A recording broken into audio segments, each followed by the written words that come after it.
Kendiswari. Tiba-tiba suara laki-laki yang familiar muncul dalam benaknya. Kendiswari. Batinnya bingung. Namun ketika dia mengucapkan kata itu, sosok wanita berkebaya hitam itu langsung menoleh. Erat mukanya marah dan menampilkan seringai yang menakutkan. Bocah wingi sore, ora usah melo-melo, bentaknya.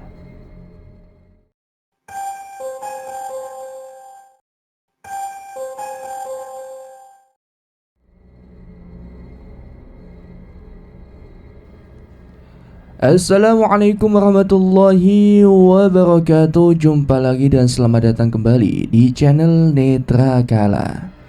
Kali ini saya akan membagikan sebuah cerita. Cerita kali ini berjudul Cerita Tentang Mereka. Bagi teman-teman yang ingin langsung membaca cerita ini, bisa langsung klik link yang sudah saya sisipkan di kolom deskripsi video ini. Dan bagi yang belum subscribe, silahkan bisa tekan tombol subscribe terlebih dahulu. Dan jangan lupa aktifkan lonceng notifikasinya agar tidak ketinggalan update video terbaru dari kami. Langsung saja, tanpa perlu berlama-lama lagi, kita langsung ke inti ceritanya.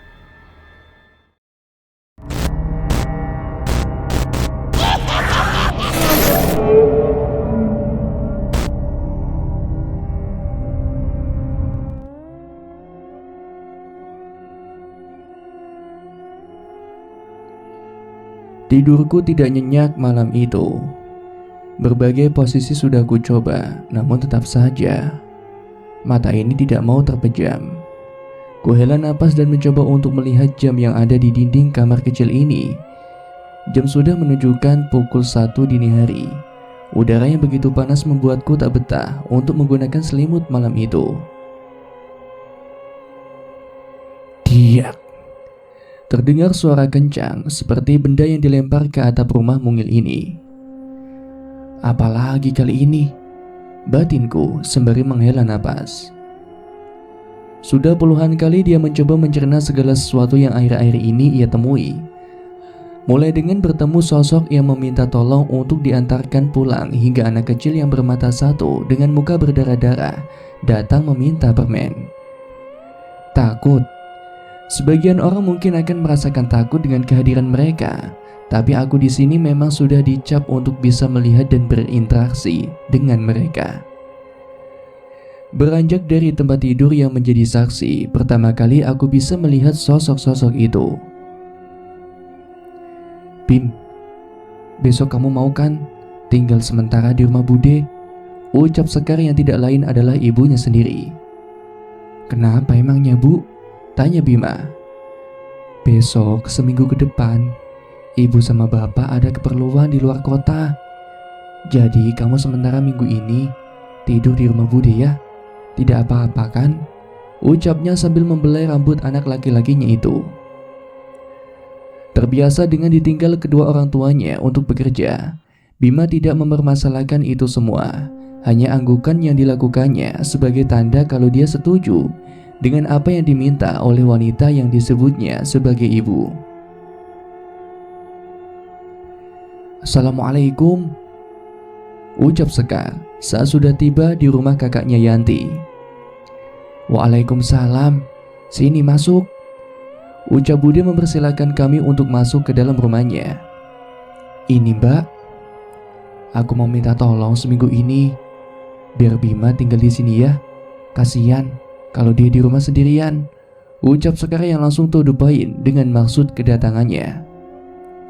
Kamu ini ya, gak masalah. Bima mau tinggal di sini selamanya juga gak apa-apa. Tapi kamu itu juga mesti bisa bagi waktu buat anakmu, bukan cuma kerjaan yang dipikirin, tegur Yanti pada adiknya itu. Sedangkan Bima saat itu sudah disibukkan dengan buku-bukunya. Memang Bima suka sekali dengan apa yang namanya membaca buku.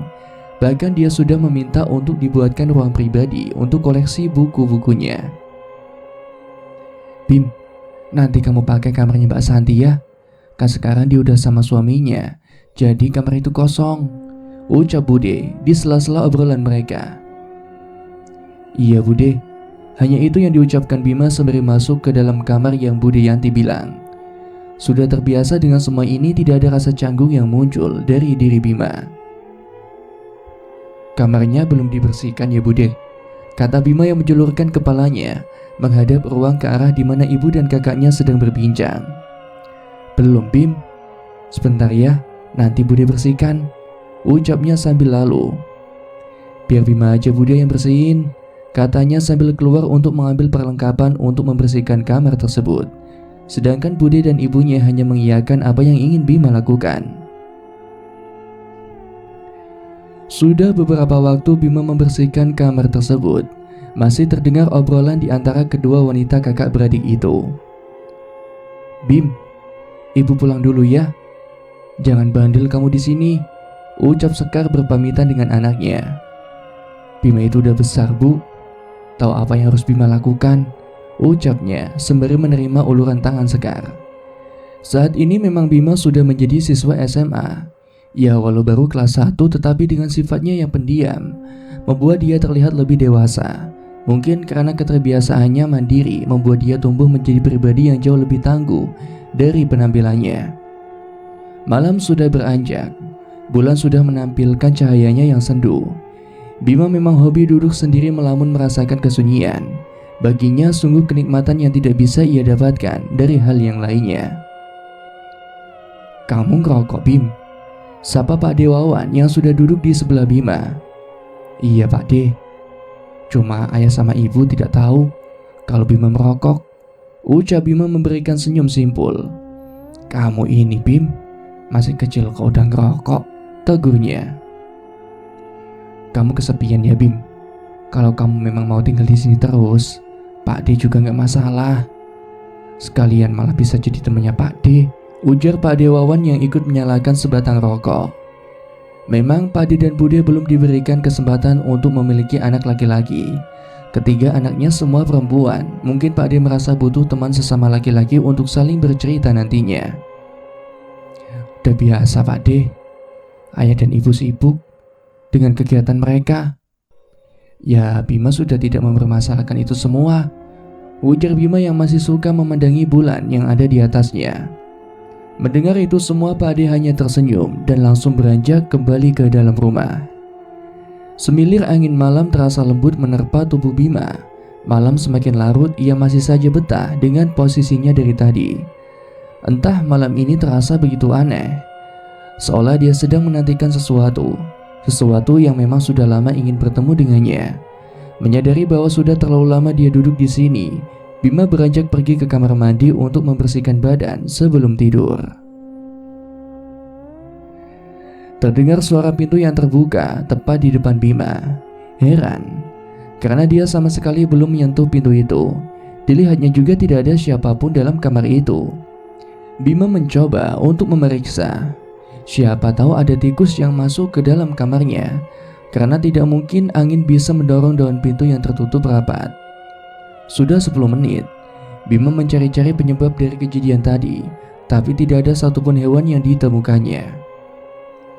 Mungkin memang angin, atau tadi aku nutupnya kurang kenceng ya, batin Bima sambil merebahkan tubuhnya. Lelah dengan aktivitas yang dilaluinya seharian, Bima langsung bisa terlelap menuju alam mimpi. Entah apa yang terjadi, tiba-tiba Bima tersentak terbangun. Badannya tidak bisa digerakkan, tubuhnya kaku namun matanya benar-benar terbuka lebar. Yang lebih mengagetkan lagi, dia melihat ada sosok hitam kurus yang sedang berjongkok, berada tepat di sisi badannya. Satu tangan panjangnya memegangi bagian bawah, satu tangan memegangi bagian atas tubuh Bima.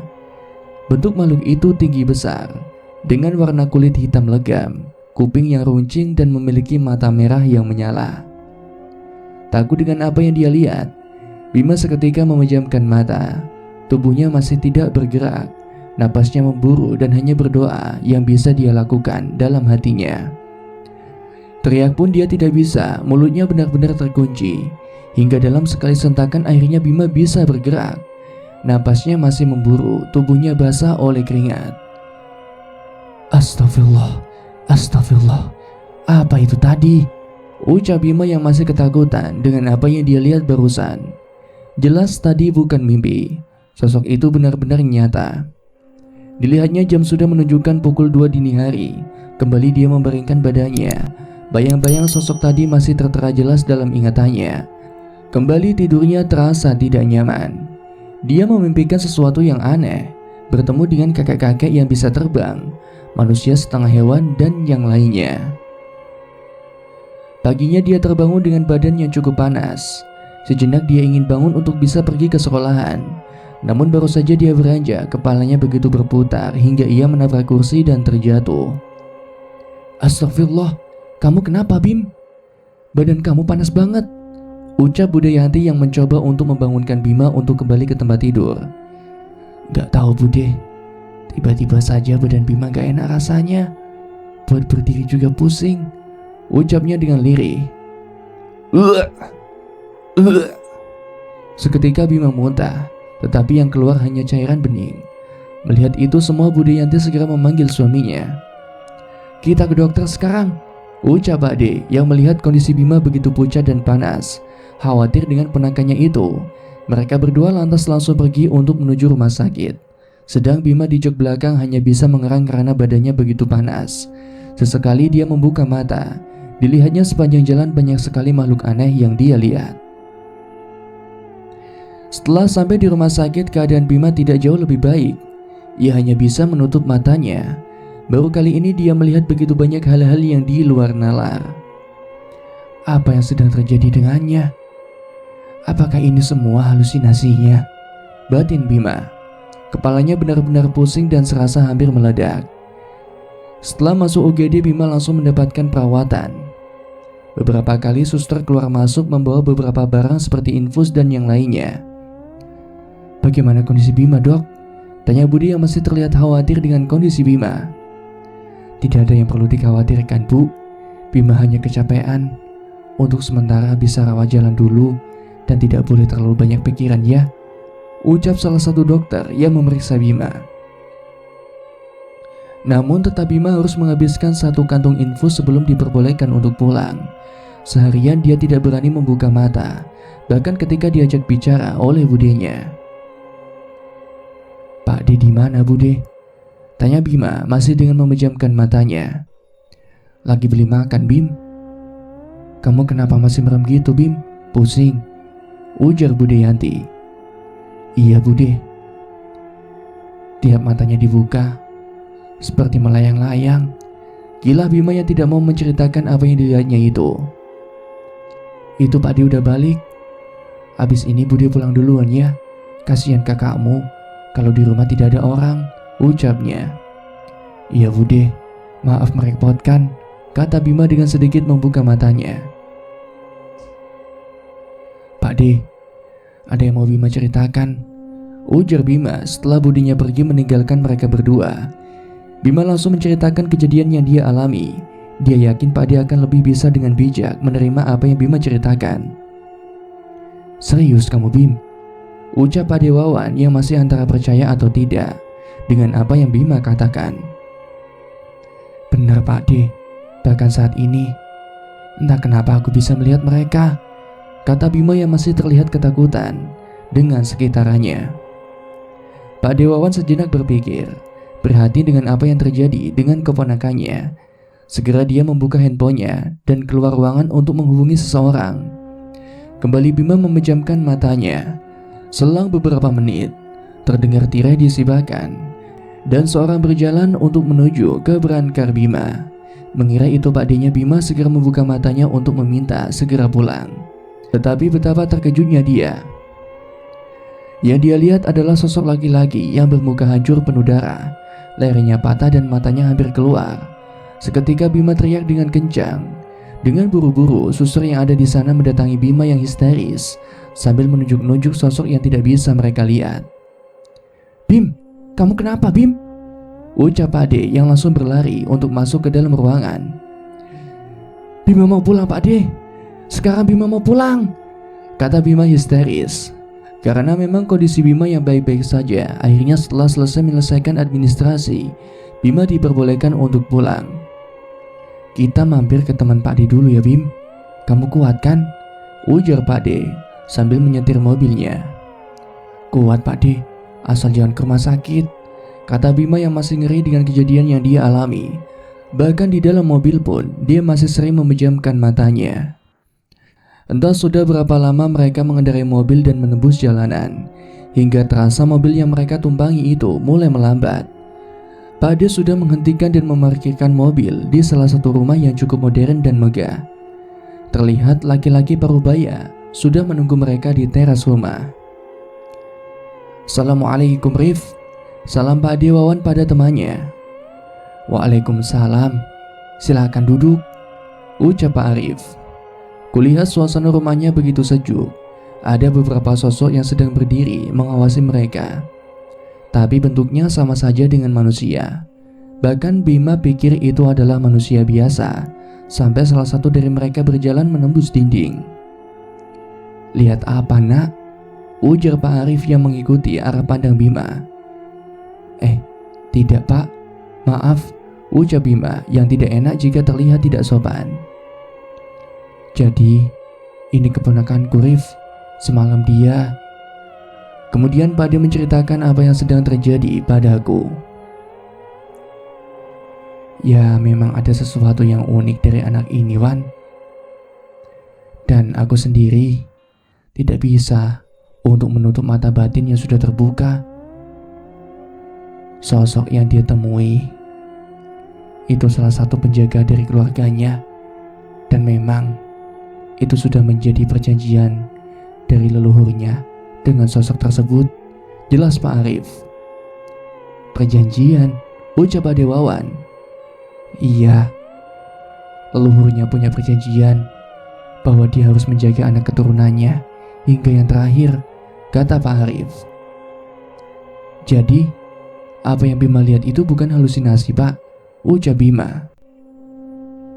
"Tidak, itu adalah penghuni dari alam lain. Memang butuh waktu untuk kamu bisa terbiasa dan mengendalikan itu semua," ucap Pak Arif. "Jadi, tidak masalah dengan semua ini, Rif," ujar Pak Ade Wawan. Sebentar, Pak Arif kemudian masuk ke dalam rumah. "Gimana kondisi kamu, Bim? Masih sakit?" tanya Pak Ade Wawan memastikan kondisi Bima.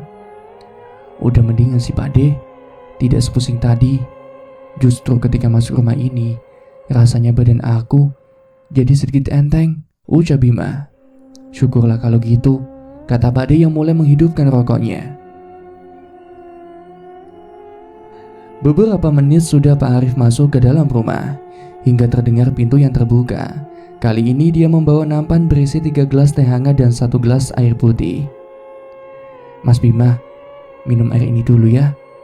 Nanti biar badannya segeran," pinta Pak Arif saat meletakkan 3 gelas air tersebut. Sejenak Bima melihat ke arah Pak Ade meminta persetujuan. Setelah mendapatkan dengan anggukan, barulah Bima meminum air tersebut. Benar saja, setelah meminumnya, badan Bima berkeringat hebat. Tubuhnya terasa ringan dan pusingnya menghilang. Sungguh ajaib. "Air apa ini, Pak?" tanya Bima penasaran. "Kenapa memangnya Mas Bima?" ucap Pak Arif sambil tersenyum. "Badan Bima jadi segeran," ucap Bima polos. Mendengar itu, Pak Ade dan juga Pak Arif justru malah tertawa. "Sekarang hidup kamu akan berubah, Mas. Apa yang kamu lihat saat ini itu memang nyata," kata Pak Arif saat mengikuti arah pandang Bima. "Apa nggak bisa disembuhkan, Pak?" ucap Bima yang masih takut dengan apa yang akan dia lihat nantinya. "Itu bukan penyakit. Semua sudah menjadi jalanmu," jelas Pak Arif. Akhirnya karena sore sudah menjelang, mereka pamit untuk pulang. Bima sedikit lebih tenang daripada tadi sebelum bertemu dengan Pak Arif. Mungkin memang ini akan menjadi cerita baru dalam kehidupannya. Kembali malam datang. Tadi kedua orang tuanya menghubungi Bima untuk memastikan keadaannya. Namun karena Bima pintar kerkilah, akhirnya mereka tetap memutuskan untuk menyelesaikan pekerjaan mereka sebelum pulang menjemput Bima. Terdengar suara siutan dari sisi kiri Bima. Dia tahu itu bukan manusia. Bima masih merasa takut dengan apa yang akan ia lihat. Tidak mau mempedulikan itu semua, akhirnya Bima kembali berjalan untuk menuju kamarnya. Di kamar pun Bima merasa tidak tenang. Banyak pikiran buruk yang hilir mudik di kepalanya ketika dia memejamkan matanya. Sedangkan ketika dia membuka mata, justru yang didapatinya tidak kalah seram. Bima. Terdengar suara lirih wanita memanggilnya. Tidak mau menghiraukan itu semua, Bima mencoba untuk tetap memejamkan matanya. Kini bau harum bunga melati justru malah muncul entah dari mana asalnya. Mencoba untuk memberanikan diri, ia membuka matanya sedikit. Terlihat di sudut kamarnya, sosok wanita berdiri dengan baju biru mirip daster yang sudah lusuh. Kepalanya menghadap ke bawah, tertutup oleh rambut panjang yang basah oleh air. Astagfirullah, ucap Bima dalam keterkejutannya. Kembali Bima menutup matanya ketakutan. Kenapa jadi seperti ini? Apa salah aku? Ucap Bima dalam hatinya. Sekali lagi, Bima mencoba untuk membuka matanya. Untungnya sosok itu sudah hilang. Namun bau dari bunga melati masih menguar di sekitar kamarnya. Bima masih merasa ketakutan, bahkan untuk bergerak pun dia tidak berani. Dalam pikirannya hal-hal buruk bermunculan. Bagaimana jika ternyata mereka ada di kolong tempat tidur? Bagaimana kalau ternyata mereka ada di sebelahku? Pikiran-pikiran seperti itu selalu berseliweran dalam benak Bima. Kuatkan dirimu, Bima. Terdengar jelas suara laki-laki serak yang entah berasal dari mana. Sejenak Bima kembali membuka matanya. Tidak ada seorang pun di sana kecuali Bima.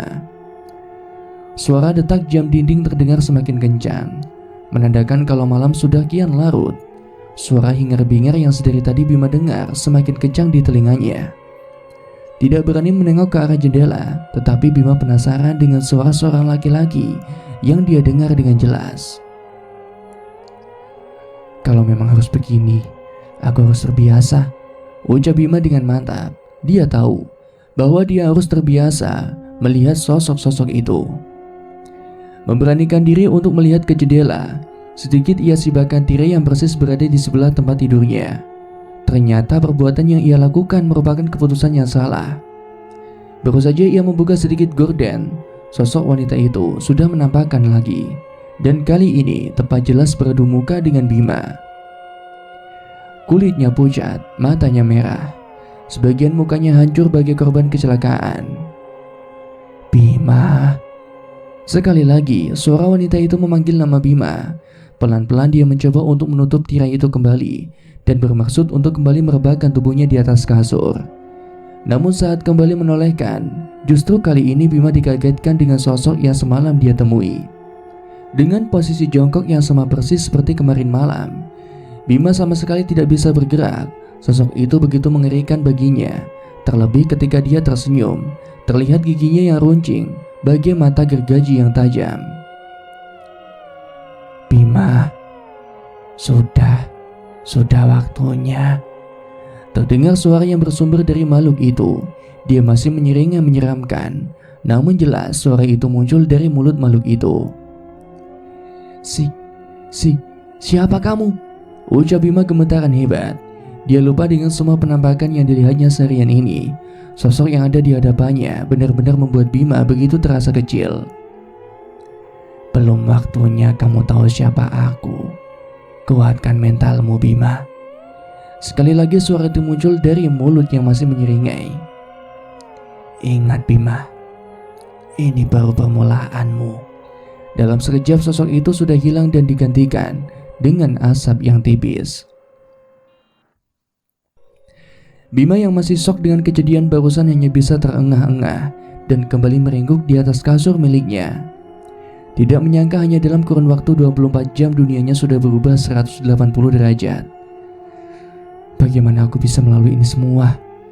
Batinnya yang kini malah dibarengi dengan lelahan air mata yang keluar dari mata kecil miliknya.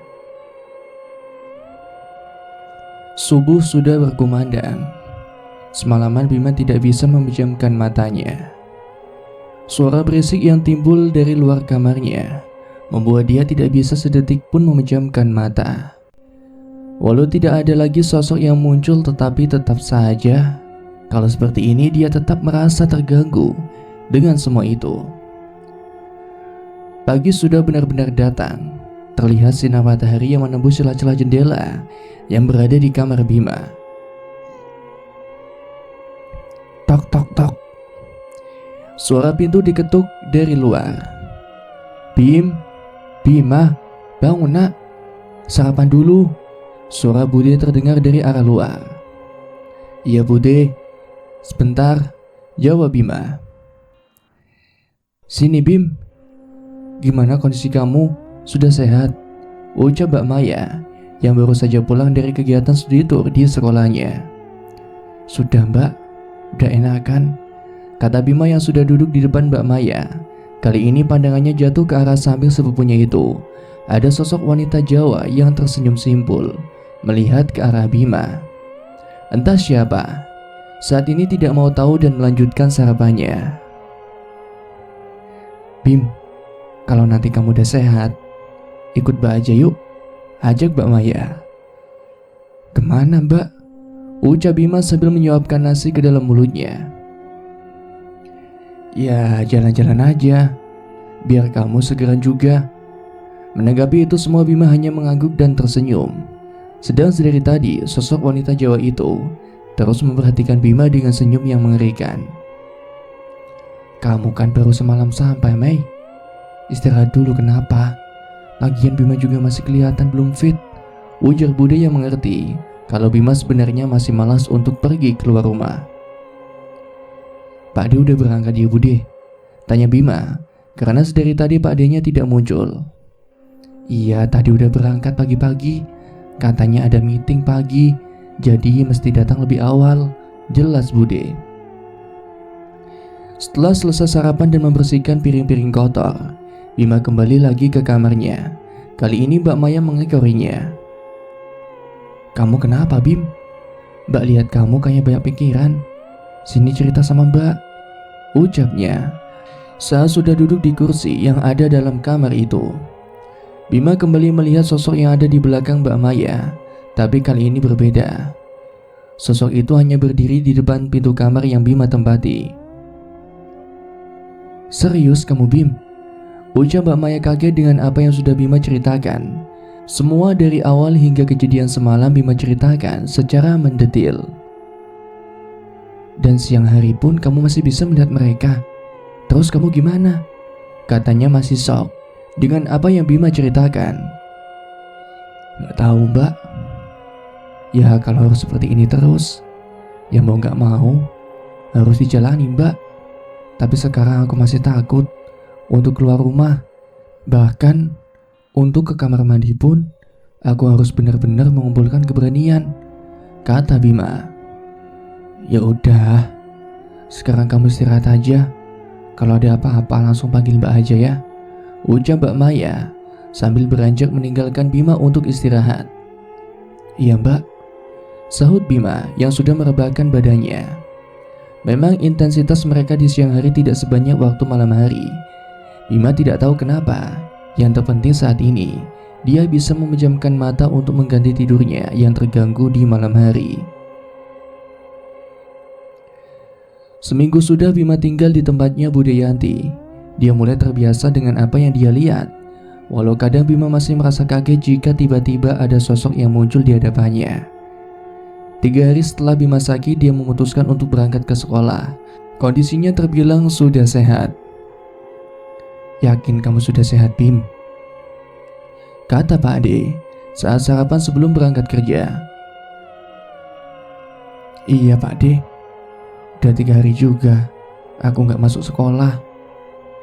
Ya udah, nanti kamu bareng sama Pak De aja, sama Mbak Maya sekalian.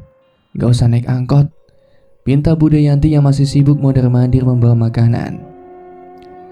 Bima naik angkot aja Bude, kan arah sekolah Bima dan Mbak Maya beda, kata Bima yang tidak mau merepotkan Pak D-nya jika harus bolak-balik. Karena memang Bima bersikukuh tidak mau diantar, Bude dan Pak D hanya bisa mengiyakan. Terlebih memang sifat Bima yang seperti itu dipaksakan pasti dia tidak akan mau. Sedangkan Mbak Maya sedari tadi tidak ikut membicarakan mereka. Dia masih sibuk dengan makanan dan handphone yang dimainkannya. Bima berangkat dulu ya, ucap Bima sambil salim pada Bude dan Pak D-nya. Hati-hati Bim, nanti siang aku jemput kamu ya, ucap Mbak Maya. Hiruk-pikuk kendaraan terlihat ramai. Bima berdiri di pinggir jalan yang banyak didominasi oleh pelajar. Beberapa sudah rapi dengan atribut sekolah, menunggu angkot untuk mengantarkan mereka. Beberapa lagi masih duduk santai sambil merokok di pinggir jalan. Beberapa kali angkot terhenti di depan Bima, tapi semuanya penuh. Malas berdesak-desakan, Bima memutuskan untuk kembali menunggu. Terdengar suara klakson mobil yang sudah berumur mendekati Bima yang berdiri di pinggir jalan. "Manggisan," tawar Kenet yang duduk di pinggir pintu angkot tersebut. "Penuh gitu Pak," ujar Bima yang melihat di dalam sudah penuh dengan orang. Jam sudah menunjukkan pukul 6.30. Kalau dia menunggu angkot lagi bisa dipastikan dia akan telat.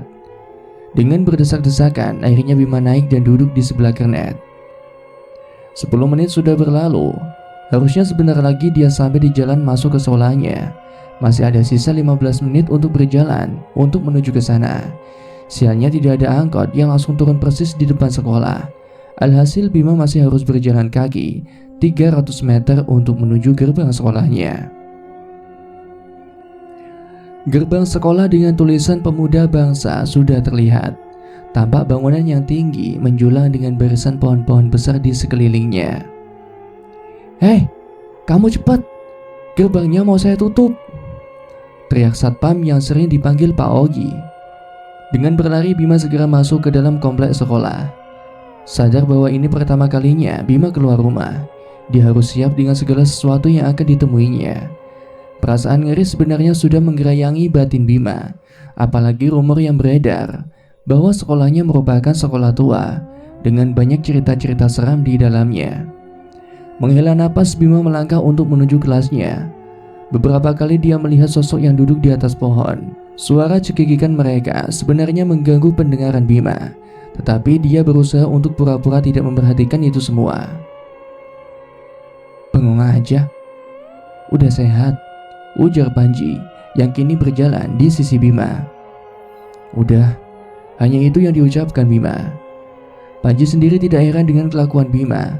Sudah sedari SMP dia berteman dengannya, jadi tidak ada sakit hati yang muncul saat sifat dingin temannya itu muncul. Setibanya di kelas, mereka segera mencari tempat duduk yang nyaman. Di ujung dekat tembok agak ke belakang. Memang pengaturan tempat duduk di sekolahnya tidak dibuat permanen. Siapa cepat mereka yang dapat. "Kenapa Bim?" ucap Panji yang sedari tadi memperhatikan Bima yang melihat di ujung kelas. "Ada anak baru ya Ji?" tanya Bima. "Gak ada, di mana emang?" "Itu," tunjuk Bima ke salah satu bangku yang paling ujung dekat dengan jendela. "Halo kamu, gak ada orang di sana," ucap Panji yang bingung dengan perkataan temannya. Sedari tadi Bima langsung menoleh ke depan. Sosok yang dilihatnya terlihat seperti murid biasa, walau seragamnya berbeda dengan apa yang Bima pakai. Tidak mau berinteraksi di hari pertamanya, Bima minta Panji untuk menemaninya membeli minuman di kantin sekolah. "Ah, udah tinggal 5 menit. Abis ini pelajarannya si Parjo.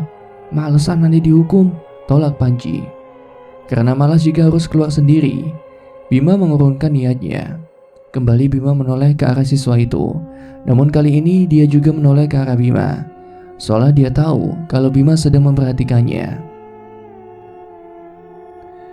Bel istirahat pun berdering. Suasana riuh terdengar dari berbagai arah. "Lapar, makan yuk," ajak Panji yang memang doyan sekali makan.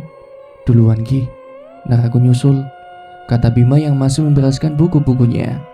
Dilihatnya suasana kelas sudah sepi, hanya tinggal beberapa orang. "Kamu bisa melihatku?" Terkaget Bima melihat sosok siswa itu yang sudah berada di depannya. Rambutnya yang coklat dengan kulit seputih susu. Tidak mau menghiraukan sosok itu, Bima segera beranjak untuk menuju kantin. "Aku tahu, kamu melihatku. Sudah lama aku perhatikan. Ada yang berbeda denganmu," ucapnya. Tetap saja Bima tidak menghiraukan sosok itu dan terus berjalan untuk menuju kantin sekolah. "Bim, sini!" teriak Panji yang berada di salah satu bangku di bawah pohon tanjung. Terhenti, Bima mendapatkan dorongan kuat untuk melihat ke atas. Ada satu sosok, lehernya panjang, matanya terlihat besar, yang berwarna kuning. Sedang di kepalanya ada tanduk yang mirip sekali dengan kambing. "Jangan ke situ, dia jahil," sekali lagi ucap sosok siswa yang sedari tadi mengikuti Bima. "Jahil gimana?" ucap Bima yang lupa dengan kepura-puraannya. "Sosok itu sering merasuki orang-orang yang ada di sini," kata siswa itu. Tidak mau mengambil resiko, Bima minta Panji untuk menemuinya. "Di sana lebih adem, Bim. Malah milih yang panas gini," sungut Panji yang masih membawa piring somai dan gelas es tehnya. "Udah, di sini aja." Tidak mau berdebat, akhirnya Panji segera duduk di sebelah Bima. "Kamu ngapain sih, Bim? Dari tadi aku perhatikan aneh banget," kata Panji. "Gak apa-apa, ku ceritain pun kamu gak bakal percaya," tukas Bima. Bingung dengan tingkah Bima, Panji milih untuk diam. "Jadi, kamu sudah tidak pura-pura lagi? Tidak melihatku?" kata sosok anak laki-laki yang sedari tadi mengikuti Bima kemanapun. "Pergilah," kata Bima. "Pergi kemana, Bim?" tanya Panji bingung dengan ucapan Bima. "Hah? Enggak, lagi nyanyi aku," kilanya. Sedangkan Panji hanya geleng-geleng kepala. "Aneh kamu." Bel sudah berbunyi, yang menandakan jam sekolah sudah berakhir. Gemuruh suara siswa yang beranjak meninggalkan sekolah mulai terdengar riuh di telinga Bima. Dia tidak langsung beranjak, dia menunggu sejenak agar kondisi koridor sekolah tidak terlalu ramai. Terasa getar HP dari saku Bima. Setelah ia buka, ternyata pesan dari Mbak Maya mengabarkan kalau 15 menit lagi dia akan sampai. Suasana dalam kelas sudah sepi kali ini. Panji dari tadi sudah pulang. "Pergilah," ucap Bima jengah dengan kehadiran sosok anak laki-laki yang sedari tadi mengikutinya. Tidak bergerak, dia hanya menampilkan senyum yang membuat bulu roma berdiri. Tidak mau berlama-lama sendiri dengan makhluk itu, segera Bima beranjak untuk menemui sepupunya. "Lama banget, Bim," keluh Mbak Maya yang terlihat kepanasan. "Tadi ke toilet sebentar, Mbak," gila Bima. "Ayo, ikut Mbak jalan-jalan," ujar Mbak Maya. Tidak tahu diajak kemana, Bima hanya mengikuti langkah sepupunya itu. Kali ini Mbak Maya membawanya ke sebuah kafe. "Sini aja, Bim," ucap Mbak Maya sambil menarik tangan Bima untuk mengikutinya di salah satu bangku yang masih kosong di ujung ruangan. "Jadi, kamu masih bisa melihat mereka, Bim?" kata Mbak Maya sambil menyeruput segelas es kopi. "Masih, Mbak. Kenapa?" tanya Bima. "Aku mau tanya sama kamu, Bim. Semenjak kepulanganku kemarin, aku selalu merasa diawasi." "Diawasi gimana, Mbak?" ujar Bima yang masih bingung dengan arah pembicaraan sepupunya itu. "Ya, tiap kali aku sendiri, aku ngerasa kalau aku sedang diawasi oleh seseorang," ucapnya yang kini melihat celinguan. "Aku gak lihat apa-apa, Mbak," kata Bima berbohong. "Yakin kamu, Bim?" "Syukurlah, mungkin aku aja yang parno," ucapnya. "Udah beberapa malam ini, aku bermimpi diajak pergi oleh wanita, tapi aku sama sekali tidak bisa melihat wajah diri wanita itu," lanjut Mbak Maya. Bima yang mendengarkan penjelasan sepupunya itu merasa ada yang aneh. Perasaannya mengatakan ada sesuatu yang tidak baik. Tidak mungkin mimpi yang sama bisa terjadi berulang kali. Tapi dia sendiri juga tidak bisa menafsirkan arti dari mimpi yang dialami oleh Mbak Maya. Semilir angin lembut tiba-tiba menerpa bagian belakang leher Bima. Seketika bulu kuduknya meremang. "Bocah iki duweku." Terdengar suara wanita yang tak berwujud. Celinguan mencari sumber suara, tapi tidak didapati seorang pun di dekat mereka. Siapa sebenarnya wanita itu? Batin Bima yang teringat dengan sosok wanita berkebaya hitam yang dia lihat di hari pertama bertemu dengan Mbak Maya. Sepulangnya dari kafe tidak ada kejadian yang aneh. Semuanya terlihat normal. Hanya kali ini Bima merasakan kalau ada sesuatu yang berbeda dengan Mbak Maya. Terlihat seperti ada kabut tipis yang berwarna gelap muncul tepat di atas kepalanya. Bingung ia harus berbuat apa. Bima sekali lagi memutuskan untuk diam dan tidak menceritakan hal tersebut. "Kamu gak apa-apa, Bim? Muka kamu kok pucat gitu?" tanya Mbak Maya khawatir melihat raut wajah muka Bima yang begitu pucat. Sedari tadi Bima hanya diam dan terlihat sesekali memperhatikan Maya. "Enggak, Mbak, cuma sedikit pusing," ujarnya. Setibanya di rumah Bude, kepala Bima masih terasa pusing. Ditambah kali ini rasa mual mulai dirasakannya. "Mbak, aku mau langsung istirahat ya," ujar Bima. "Gak makan dulu, Bim," kata Mbak Maya yang sudah duduk di meja makan. Menggeleng Bima kembali menuju kamar. Ingin sekali rasanya dia merebahkan tubuhnya.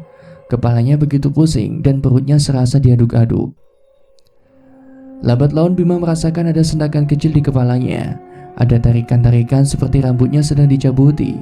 Membuka mata disadarinya tidak ada seorang pun di kamar itu kecuali dirinya sendiri. Namun anehnya setelah beberapa saat rasa pusing di kepalanya mulai hilang.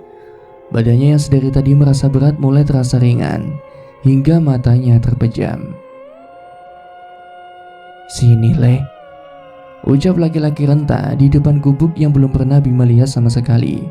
Ia ragu, tapi tanpa basa-basi, tanpa bisa dikomando, tubuhnya perlahan dia mendekat ke arah kakek itu. "Ngapunten, Mbah, Simbah sinten ge?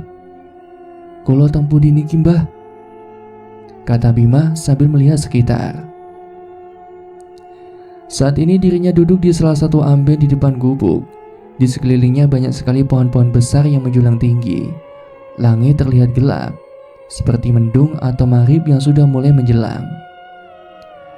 Tersenyum, kakek itu menepuk-nepuk di depan minta agar Bima duduk di sebelahnya. "Kenapa Cak Bagus? Wes, Reneo," ujarnya sekali lagi, minta Bima untuk duduk di sebelahnya. Bima yang masih bingung dengan apa yang sedang terjadi, mengikuti nalurinya dan duduk di sebelah kakek itu. Dari dekat kakek itu memiliki raut muka yang sendu, tetapi berwibawa. Senyumnya begitu menenteramkan. Bahkan selama beberapa saat Bima tidak bisa mengalihkan pandangannya dari sang kakek. "Wes, ra usah sumeleng. Aku ngerti kowe bakal kuat terima iki kabeh." Kembali si kakek berucap yang membuat Bima kebingungan. "Sing ketok apik durung mesti apik. Sing ketok ala ya durung mesti ala, Le." Lanjutnya, "Ngapunten, Mbah," ucap Bima yang tidak mengerti maksud dari kalimat yang diucapkan oleh laki-laki itu. Tersenyum si kakek beranjak. Kali ini Bima ditinggalkan sendirian di depan gubuk. Dilihat lagi suasana begitu mencekam. Banyak sekali sosok-sosok yang mengintip di balik pohon-pohon besar yang ada di sekelilingnya. Beberapa saat Bima terdiam mematung. Dia tidak berani menggerakkan badannya sesenti pun. "Di mana ini?" batinnya berulang kali mengucapkan kalimat tersebut. Ini rasanya segera beranjak dan mencari jalan keluar. Tapi suasana di sini begitu mengerikan. Bahkan dia sendiri tidak tahu harus kemana. "Wes, kabeh wes ana titi wancine. Ayo, tak terki mulai," ucap si kakek yang entah dari mana sudah duduk di samping Bima. Terbangun Bima kaget dengan apa yang barusan dia mimpikan. Begitu nyata rasanya. Terengah dia melihat jam sudah menunjukkan pukul 17.30 sore. Yang memang sebentar lagi maghrib akan tiba. Segera dia bangkit untuk pergi ke kamar mandi. Badannya basah dan lengket dengan keringat. Ketika dia melewati ruang keluarga, dilihatnya Mbak Maya sedang duduk nonton TV. Dilihatnya sosok wanita kebaya itu sekarang mulai mengelusi rambut Mbak Maya dengan lembut. Melihat kejanggalan itu, sejenak ingin Bima memberitahukan semua yang dia lihat.